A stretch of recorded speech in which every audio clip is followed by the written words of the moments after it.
Hey listeners, this is Nick, and welcome to another episode of the Books of Some Substance podcast.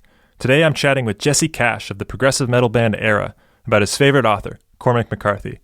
The book at hand is Suttree, a tale of a troubled man who has left an affluent past to live in a dilapidated houseboat and hang out in the quote-unquote underbelly of society. We discuss McCarthy's masterful use of both complex and simple sentences, the vague origin of Cornelius Suttree's deeply embedded pain, and also whether or not an artist needs misery in order to create. And just in case this got a little too dark, we talk about some pop-punk bands in there as well. But before getting into conversation, here's a clip of Erra's track Vanish Canvas off of their new self-titled record. Enjoy.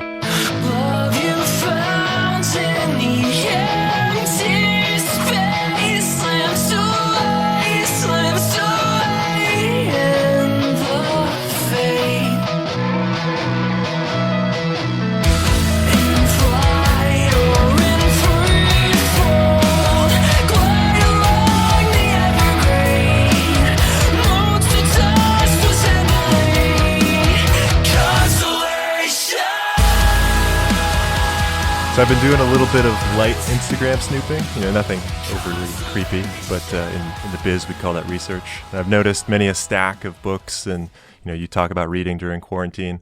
So a general question to start, what have books done for you in your life? How important have they been? I love to read. I didn't really get super into it until I was probably 16 or 17. I really didn't read much of what we were assigned in school. I wasn't a total slacker, but I tried when I cared, when I wanted to, but for the most part, I just kind of always assumed by default that whatever my teacher was telling me to read was probably not going to be that interesting. And I think sometimes the books were, but for the most part, unless it was a really cool teacher, I just had little faith on their recommendation. So yeah, I think the first guy I remember really loving was Chuck Palahniuk. In high school. Mm-hmm. I read Fight Club.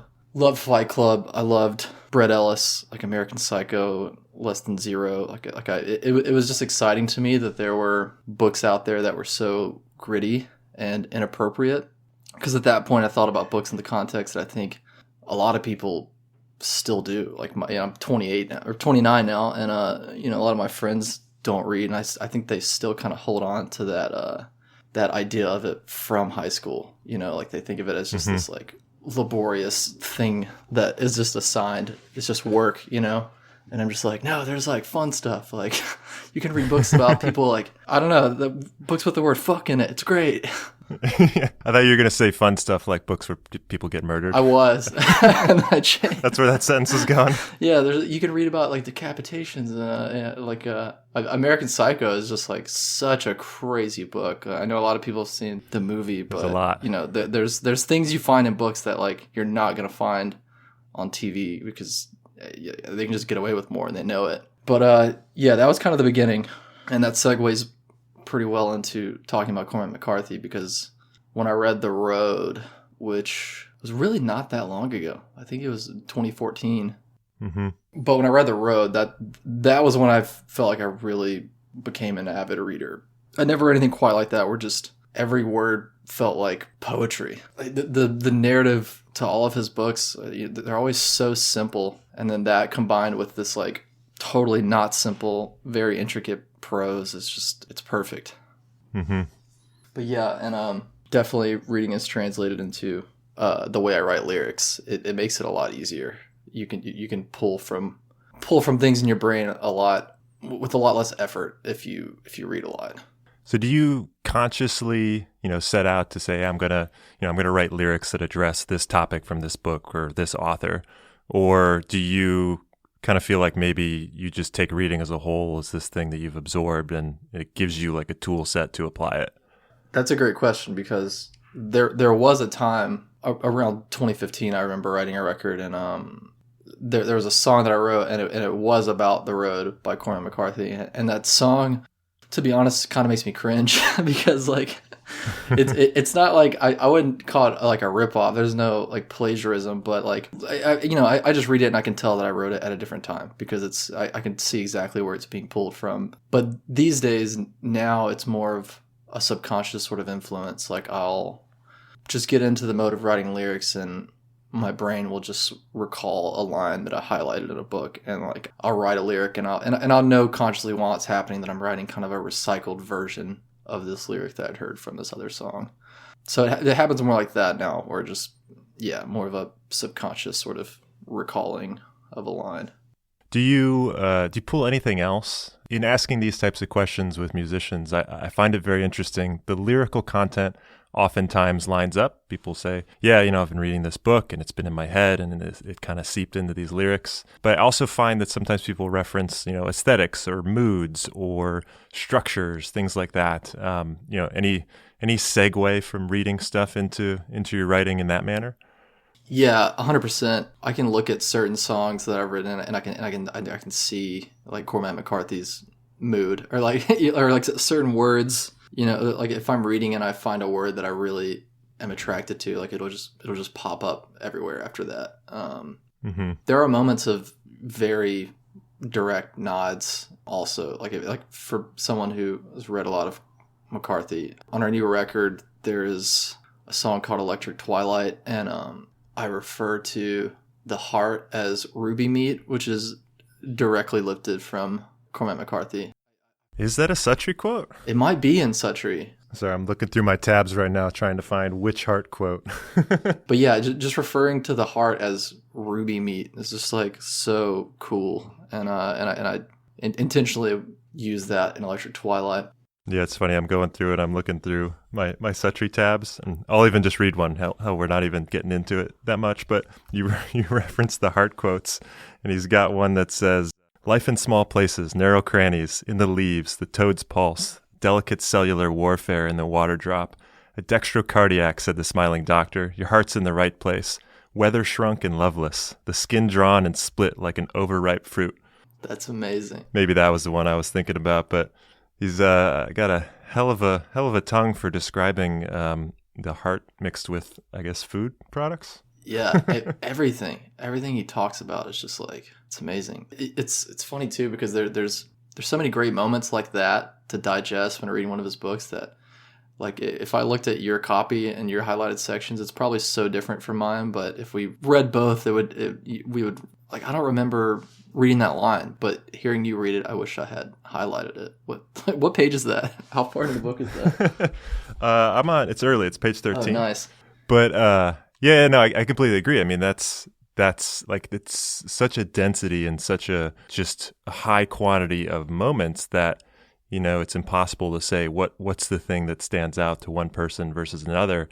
And I've been thinking about Cormac McCarthy a lot in the last couple of weeks since, we're teeing up this topic, and just there's a lot of authors who use kind of a maximalism to kind of dazzle.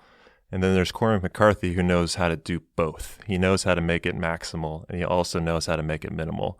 And he's just got his hand on that knob perfectly. I'm so glad you said that, because I think I just realized from you saying that is probably the number one biggest thing that I take from him when I'm writing lyrics. I like to go deep. like I feel comfortable doing that. Like referring to conversation, just like life things, I feel closer to people when we can kind of go deep. So I like to translate that into lyrics, but at the same time, I also like to throw in lines that kind of give sort of like a roadmap to deciphering some of the more intricate lyrics. Yeah, I mean, I could give an example, but I don't want to make this about my band at all. So maybe I won't. That's perfect transition into talking specifically about Suttree. So I'll give a little bit of a summary for any listeners.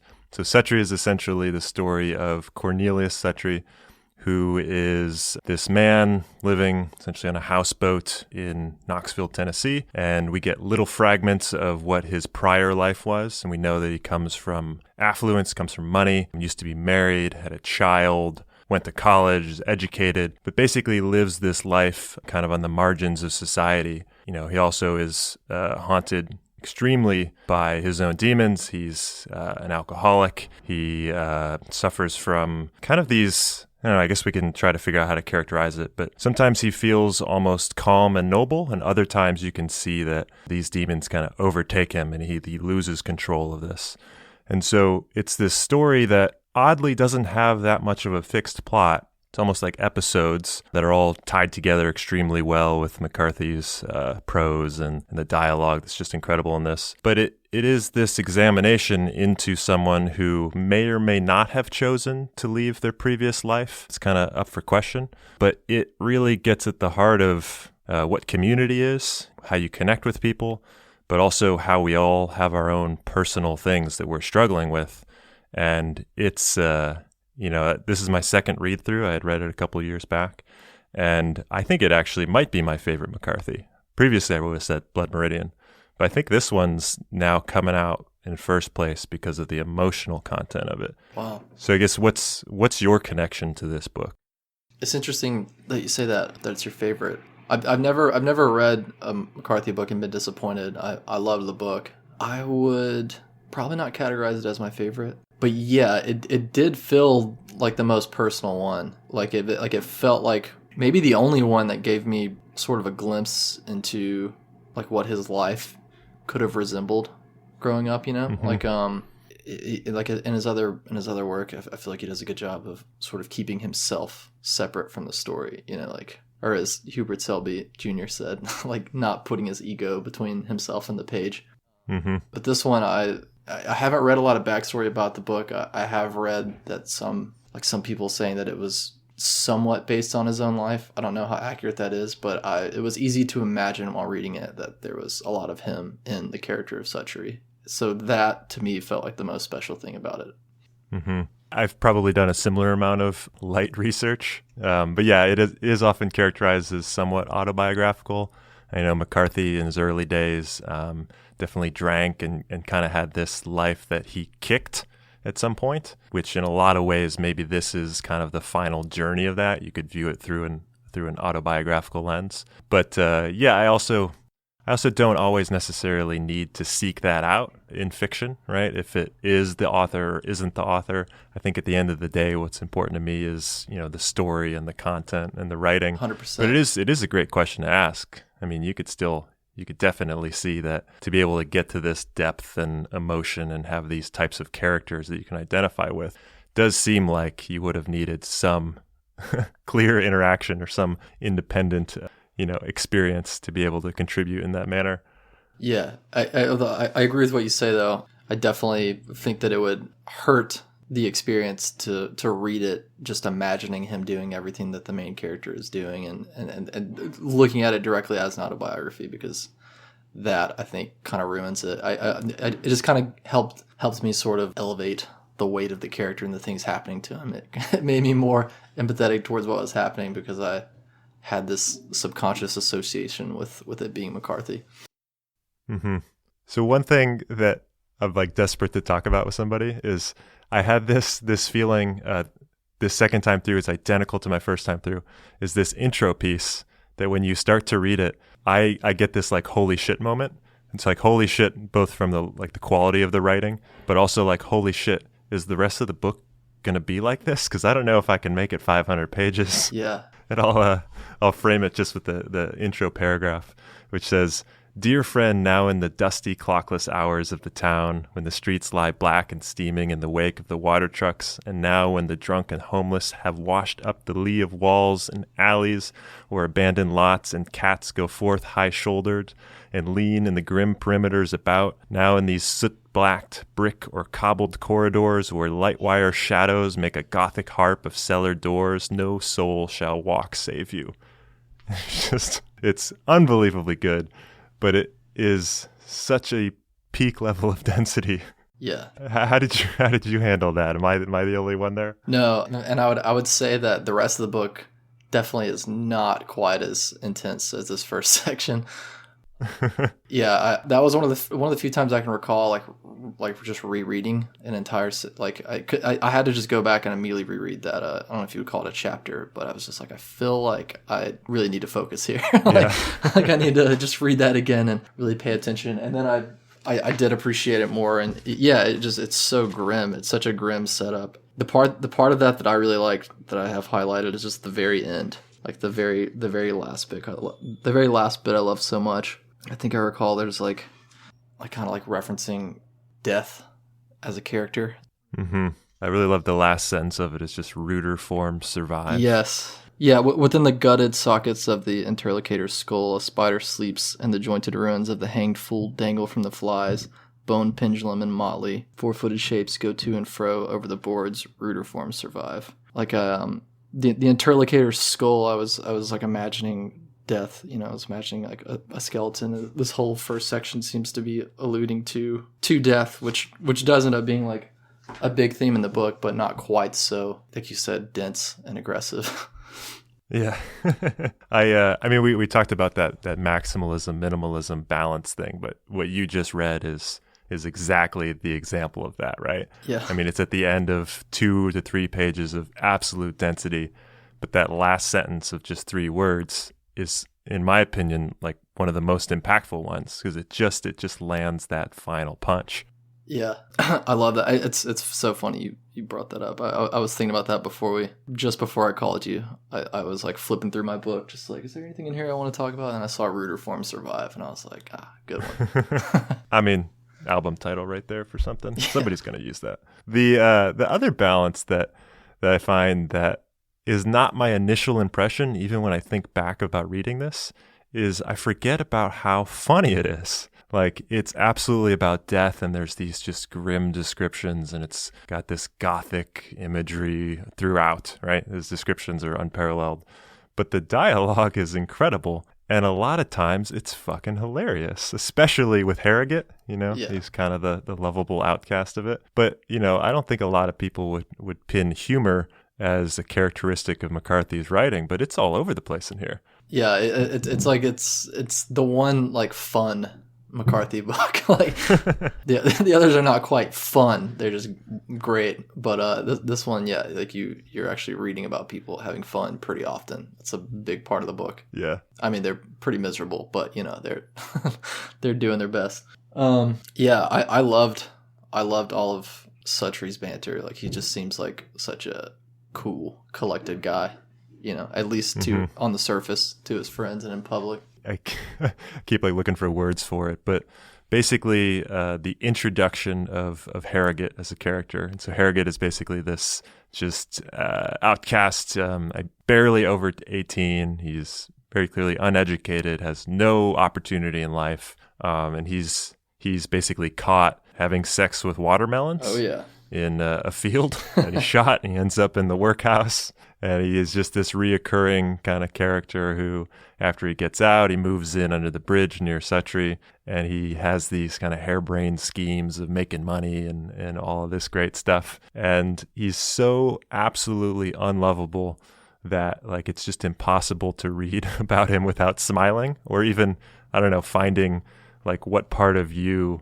do you share with Harrogate? Like, to what extent are you willing to go to just try to figure out how to hit your own dreams or how to, quote unquote, make it, all that stuff. I didn't expect to find so much connection with a character in a McCarthy book. Normally it's like this force, right? But again, going back to that emotional thing, it's like there's something about this book that has an electric pull to it. And I think it's the way he builds those characters and he delivers them with the dialogue and all that good stuff. Yes, I love the whole section about him just like killing bats to take them into what's he doing with the bat? He just walks into like with a whole bag of bats to get money for them.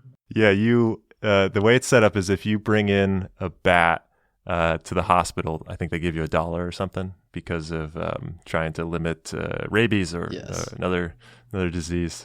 And so he has this idea where he's going to poison meat and shoot it up into the sky with a slingshot. And he collects, I don't know, 4 dozen bats, something like that. Yeah, he brings in like a trash bag, from what I remember. Yeah.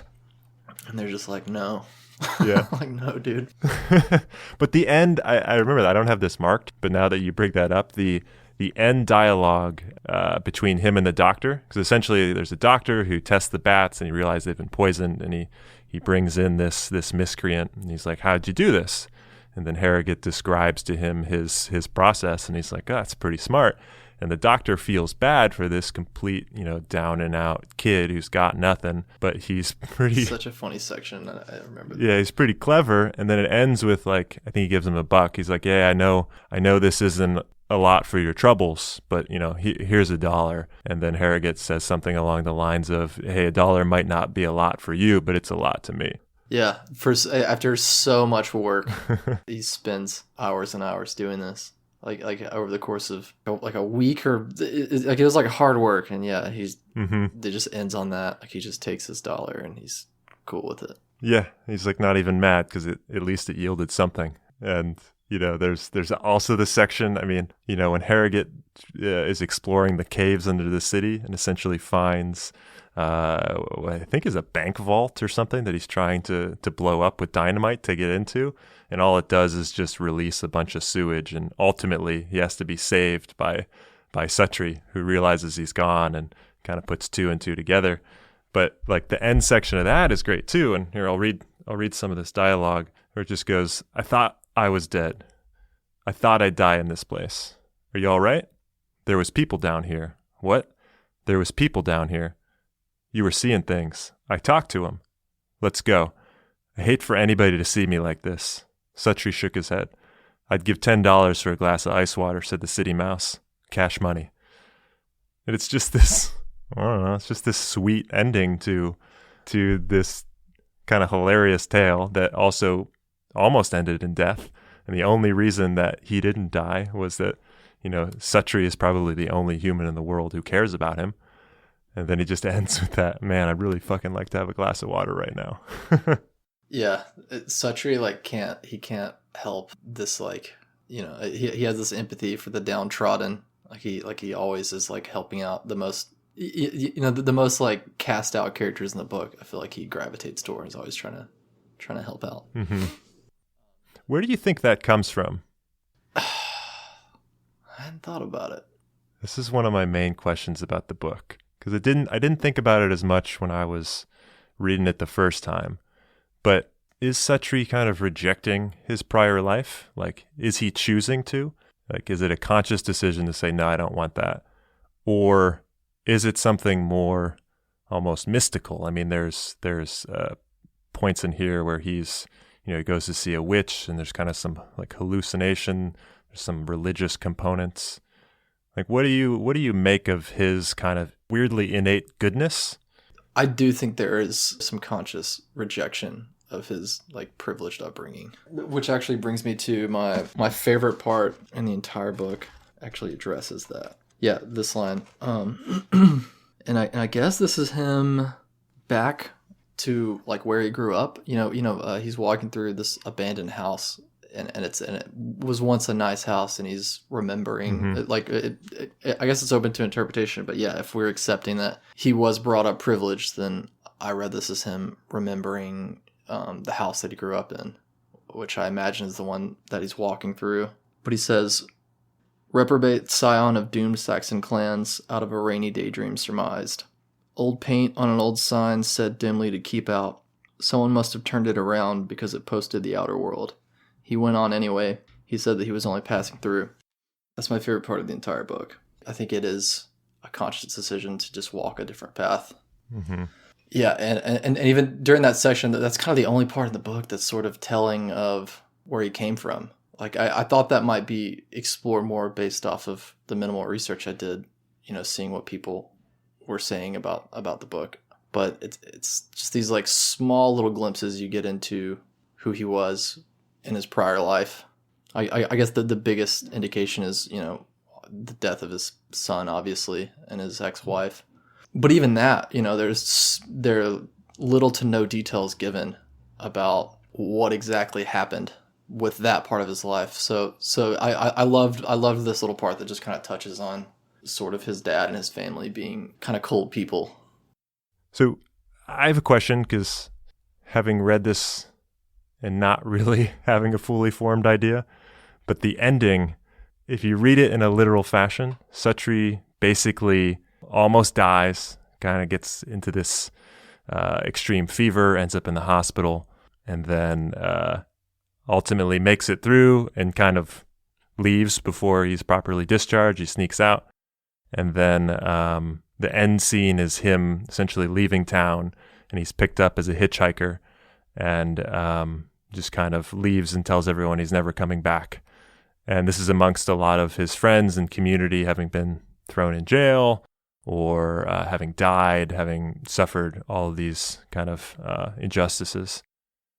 But then I asked myself, I was kind of poking around, seeing what other people would say, and there's this other theory that, maybe he actually did die because they find this kind of rotting corpse in his houseboat. He sort of watches from afar. But you can kind of read it as maybe he did die and that's his real corpse and he's in his next life and he's kind of viewing this. So there's kind of an ethereal vibe towards the end. So I've always just wanted to talk about this with someone. So what do you make of the ending and how McCarthy kind of lets this sit in this vague state of interpretation? Yeah, I love that interpretation. I really do. I think that's so interesting that the body in the cot is him. I actually didn't read it that way. I just took it literally, which maybe that just means I'm a naive reader. I just took it at face value and I just accepted everything that was being presented to me as fact. So to be honest, I would have to go back and sort of read it again and kind of like knowing that interpretation, I'd have to read it again with that in mind and just kind of like, because as far as the timeline goes as to like when he is discovering the body, in relation to when he ends up in the hospital and almost dies, like it's like a little bit fuzzy to me. Like I would really have to go back into it with that in mind. Yeah, so it's funny. We always have these types of conversations this podcast, and I too am just a literal reader. I don't want to say reject, but like the question of symbolism and these like alternate readings. Yeah, people can reach a little too much. Yeah. Yeah, like are you doing that to try to stretch it to make this sort of interesting point that we'll all be impressed with, or is it really something that the author is embedding in that? And I kind of, my own personal thought is pretty much think that authors write down what they're intending to say, and yes, they have their own influences, just like anybody making stuff. But are we doing the reach, like you said? Yeah, right. Especially that one too. I'm like that particular theory in fiction. Like he was dead the whole time. You know what I mean? It's like some Sixth Sense shit. That one I almost just want to internally defy at all costs, like because it's kind of like the one, right? When you think about a twist ending, it's one of the first kind of like twist tropes you think about, and it is interesting though, and again, like it could be spot on, and I would need to like I said, read it again. But the reason why I love it in this context is because of that moment where there's a body in his cot. Mm-hmm. But like it doesn't have to literally mean that it's him. Like it could certainly be a parallel to what he went through. Like maybe he's thinking about that body in the cot and he is thinking about himself being there. And if it was himself, like maybe he's already covered that in his mind, but it still could just literally be someone else's body in the cot. But by default, that is the way I think I would typically read into it. Is just, like I said, just to take it literally as it's presented to me. Yeah, one thing on that made me realize that body could just be a literal reading. It's just another body, right? But there is kind of this split between, Suttree's birth essentially has this other body, and towards the end of his life, or rather, maybe it's a recurring theme that he's just constantly met with actual death, right? It's not a metaphor. It's not something soft like that. There's this kind of mirror image of death that he always has. And I was thinking about that with respect to, there's these moments in the book where he seems to be struggling to convince himself he's real. So if you remember, he went on that whole like kind of mystical, I'm going to go off into the woods and the mountain journey.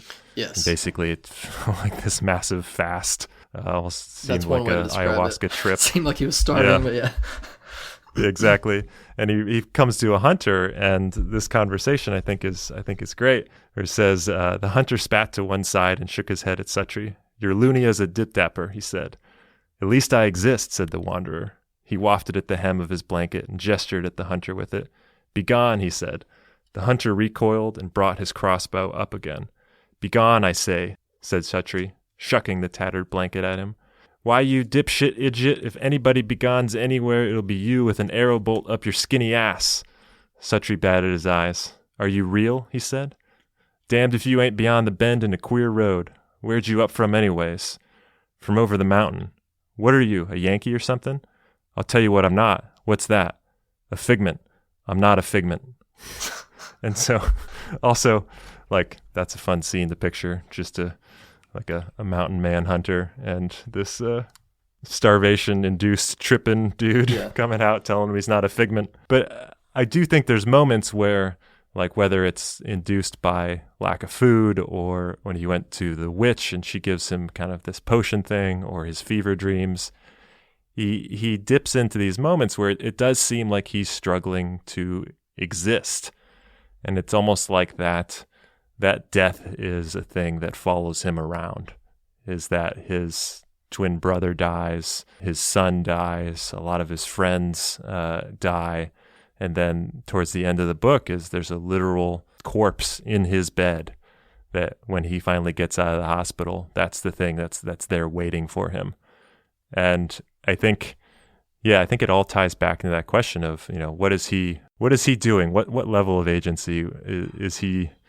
Is he haunted at a certain level, or is he choosing this? And, I kind of want to say it's both, but I guess I don't have a hard answer for that. But yeah, I'm constantly I can't unpack the level of like stuff that's going on with Suttree, because he's such a closed book in what we get to access, I guess. I do feel like it's kind of both. I was thinking about like the one section of the book where you feel like some sense of, I don't know if normalcy is the word, but when he meets the girl in the bar, right, who is an escort, that's the one point in the book where I feel like he is maybe feeling a little bit happy. The only time he's not shrouded in misery. Mm-hmm. I mean, obviously, where it leads is not great, but I loved that whole section of the book of like their relationship. Yeah, because it's very unconventional, right? I mean, at no point does he seem to care in one way or another that she's a prostitute. If anything, she's the one that funds everything that they do. And it does seem like he's found some semblance of home. It's also got like a tenderness to it too, right? Yeah, like he doesn't seem to judge her. He doesn't seem to judge Harrogate or anyone else in the book, because he does associate himself like with the people that he surrounds himself with. He's so disconnected from like who he was when he was privileged, so he just feels like he's worthy of just this downtrodden kind of life with these other people. Mm-hmm. Yeah, and it's also kind of like the human affection of it. You get the sense that maybe that wasn't something that he had, and that's the thing that he's seeking out, and she's the one that gives it to him. Yeah, until it all goes wrong. I love the way it went wrong. I love the way he described a relationship just kind of like fizzling out of those early honeymoon moments. Mm-hmm. At the end, what happens at the end? Like he like abandons his car. He just take it. Like he just like walks home, just leaves her in the car after she kicks out a window. Yeah, and it feels true to his character, right? Because like he finally finds this girl and things are moving along, but it's like he's Suttree, he's kind of like he's meant to be doing it alone. He operates better alone. And he doesn't care about money. He doesn't care about the car. And for that part of the book, he has money. They both have a lot of money pretty much the whole time. He just doesn't care. Doesn't care about the car. He's like content to leave it all behind. He probably like missed just being alone in his little shack, which yeah. I mean, I kind of relate to that sort of that confliction. Like I know he's not an artist in the book, but McCarthy is. So if it is somewhat semi-autobiographical, it makes it relatable, like being an artist, because you have these struggles for sure that are a product of, a lot of creative output. But at the same time, a lot of artists are kind of using their misery to like sort of strengthen and perpetuate their ego a little bit. You know what I mean? Mm-hmm. Like there's some kind of security in sort of claiming your misery, and I do feel like Suttree is kind of one of those guys too. Like there's some, he has some kind of relationship of enamorment with just being this lonesome, miserable guy, because I think it's what he feels like he deserves. That's a great point about artists and relationship with misery. Do you think that for some it's completely necessary to create? There have been times where I've said that I do. I don't know if I believe that anymore, but because like I just pointed out, I do feel like in a lot of cases it is sort of something that an artist kind of constructs Not entirely. Like there is a starting point to like where the negativity comes from. I mean, Suttree's starting point was from the womb, his twin brother dying. But yeah, I think despite there being a starting point, despite there being validity to that trauma that, steers you into this sort of perpetuating misery or like various neuroses at the same time, I don't think it's necessary. It helps sometimes, I've used misery in very productive ways for creativity, but at the same time, I'm using it as a mechanism to create, and as a result, I'm creating more negativity than has to be there. So I don't think you have to be in that place in order to, create something worthwhile. But it works until God forbid it kills you or something. Yeah. Yeah, I mean, it's a good question to ask about Suttree. It's a good question to ask about McCarthy, knowing that, his earlier works and his earlier life was a bit more chaotic, and he kind of transitioned out of it. I also think it's sort of a unique question about, a lot of like bands and artists in kind of the coarser music world, punk, metal, hardcore, what have you, right? Yeah. A lot of times you see, like you said, you transition out of it kind of, right? Like your early stuff might be based on that, but then where do you pull from after that? I don't know if you've experienced that in your own work. Is how do you make the jump between those two different points as you change yourself? So tricky. That I feel like that is such a tricky point in every band's career. Especially if I do not envy certain bands within genres like pop punk, where the subject matter is quite often about problems that you go through when you're young. When you're 18. Like late teens, early 20s, like things that a lot of people kind of get a grip on by the time they start nearing their 30s. But, if you find success in writing those songs, if they're honest enough, then you'll still be playing those songs in your 30s. So when it comes to writing new material, I imagine there is that pressure to sort of sing about what people related to in the past, but it doesn't really relate to your own life anymore. So trying to tell the honest story, I imagine, like must be a challenge. And I certainly don't think it's impossible. It's not as if I hear songs and question their authenticity if it's, if I perceive it to be sort of early 20s problems being sang about from a 40-year-old, but right. Yeah, like I don't really know where I'm going with that, but I think you know what I mean. Yeah, I don't envy being in that situation. I would ideally like to continue just growing and talking about things that are relevant to the time and not having to look back to pull things in order to elevate the art, because I think it ultimately hurts it if you're trying to go deeper, like strike deeper chords with a deeper audience versus a wider one. No, I completely agree. I think that fits very well with McCarthy's kind of career arc himself, right? That is such Once a relief. He kind of, that it fits. Yeah. No, it's like honestly, when you were talking about pop punk bands, I was thinking about Teenage Bottle Rocket, or like an old Fat Wreck band that was just kind of this like really, I don't want to say cheesy, but lighthearted like kind of pop punk band. But recently, like they're older, they're dads and stuff, and they're still writing exactly the same kind of music, but just like writing songs about being dads, and they're just as good. And I think that any artist has to figure that out. Is like how do you maybe change how you tack and what you're writing about while still being within the bounds of what you want it to be. And I think that McCarthy, if you follow his later books, like they really kind of got outside of this early chaos that's present in some of his first couple books. Yes. But tonally, I don't think they're that different. I think they're all asking some of the same questions, and the aesthetic is similar, but there is a transition between that, embedded misery and pain to maybe how do I tell stories in a different way, in a broader sense, in a much more expansive manner. Yeah, you can definitely feel the progression of the wisdom over the course of first I'm gonna it's almost irrelevant now because we're already kind of past this, but I wanted to mention the Menzingers because they also do a great job of like they have a lyric like, what are we gonna do now that our 20s are over? It's like, that's great. like it's still fun, right. upbeat pop punk song, but you're talking about the struggle of being 30. I mean, I think their last record is actually the best one. Yeah, in my opinion. Yeah, same. Like, I love it. They're owning it, and they're growing in a way while still kind of maintaining that. And I think that's cool. Yeah, being stuck in that loop and trying to figure out where to go with it. Like that's what I want to hear a band like the Menzingers talk about, as opposed to the glory days. But in regards to Suttree or Cormac McCarthy, like the first half, I don't know if I want to say the first half of his career. I don't know if it is a half, but his first like 4 or 5 books, I believe Suttree was the last one that took place in Tennessee, and then he moved to, was it Texas? Somewhere out New Mexico or somewhere southwest-ish. Yeah, you moved to the Southwest, and it totally like changed. Yeah, like most of his writing ended up taking place in the Southwest. So I kind of like break him down into 2 categories. There's like the Tennessee McCarthy, hardwoods McCarthy, and then there's the desert Southwest McCarthy. The cowboy kind of vibe.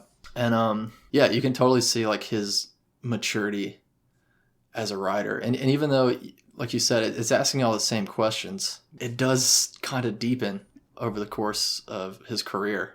Sort of the weight of the question. It's the same question, but it gets heavier and it gets more profound to me. Like a book like Child of God. Child of God, great book, but I can't imagine McCarthy writing that book post Suttree. I can't imagine that book being written once he had made it to the Southwest. Like it feels like very much him in that stage of sort of getting his bearings. Yeah, there's a great appeal to that early phase and kind of the rawness and I guess energy that can show up. But then there's also, what happens when you refine it. And you're right, he's got both of those sides, and there's kind of that transition point. And I mean, like it or not, I think the pop punk analogy is fucking perfect. Yeah. Yeah, and that goes back to kind of part of the benefit of reading things like McCarthy that will certainly challenge you is like just the principle of the way that he writes and the progression of his writing is something that I can apply to the way that I write as I get older. I'm 29 now, and I want to keep getting better.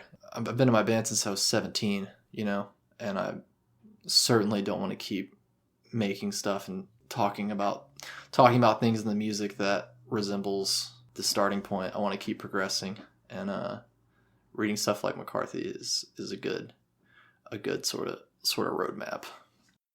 Yeah, there's probably no better beacon for that. Well, yeah, I appreciate the insight and getting a chance to chat about this book with someone. Like that's been real cool. And then I also am just glad that somebody's thinking about pop punk in terms of literature metaphors or vice versa in the same way that I always am.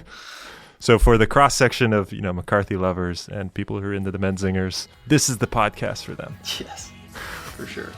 So thanks for hanging out, and yeah, I had a good time. Yeah, same. Endless horizon, ships passing, echoes over graves. Set yourself upon the precipice of the earth, feeling through everything. Thanks for listening. You can find out more about Erra at erraband.com. Their new self-titled record just got released, so definitely check that out. You can find out more about us at booksofsubstance.com and on Instagram and Twitter with the handle booksosubstance. If you enjoyed listening, please click some of those like buttons or subscribe on your favorite platform. Every little bit helps. Until next time, happy listening.